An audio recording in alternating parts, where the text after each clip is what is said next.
Question number 2 का second part बेटा अब हम यहां पे करेंगे। इसके अंदर हमें क्या दे रखी है बेटा इक्वेशन, के एक्स ब्रैकेट में x माइनस टू, के एक्स ब्रैकेट में x minus two plus six equal to zero, plus six equal to zero, ये आपको बेटा दे रखा है यहां पे। और आपको क्या कह रहे हैं, आपको कह रहे हैं कि यहां से k की वैल्यू निकालो।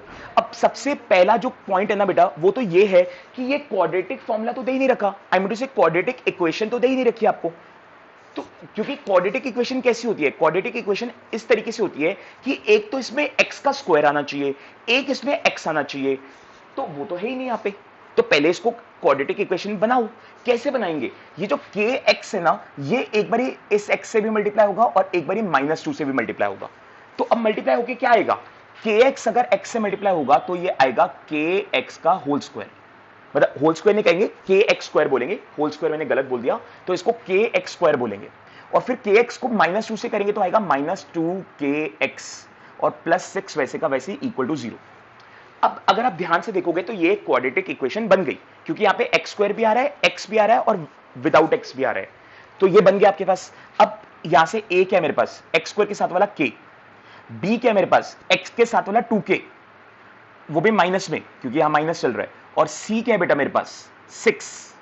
अब क्वेश्चन क्या कह रहा है, क्वेश्चन कह रहा है कि आपको यहां से k की वैल्यू निकालनी है इस तरीके से कि जो रूट्स निकले ना वो टू इक्वल रूट्स निकले।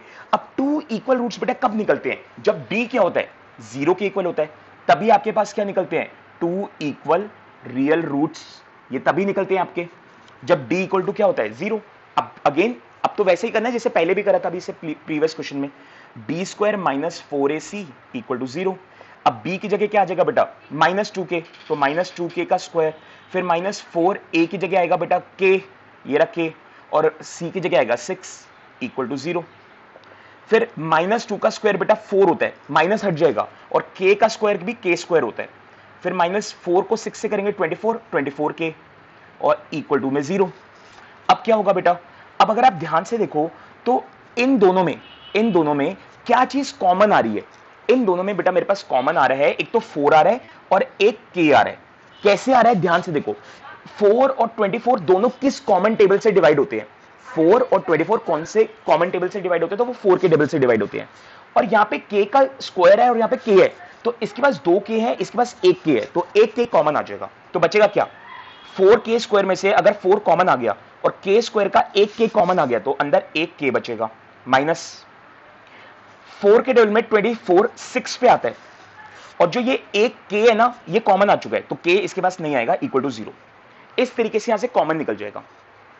अब ध्यान से देखो 4k मल्टीप्लाई हो रहा है, इक्वल टू के उधर जाके क्या हो जाएगा, डिवाइड, तो यहां पे बचेगा k minus six equal to zero upon 4k। ये जो 4k है ये डिवाइड में आ गया, देन क्या होगा, k minus six equals to, अब ये जीरो को किसी से भी डिवाइड करो बेटा तो जीरो ही आंसर आता है, तो ये तो जीरो ही आ गया, जीरो को 4k से डिवाइड करा, जीरो ही आ गया। अब माइनस सिक्स है बेटा, इक्वल टू के उधर जाके क्या हो जाएगा, प्लस सिक्स, बस आंसर आ गया k का।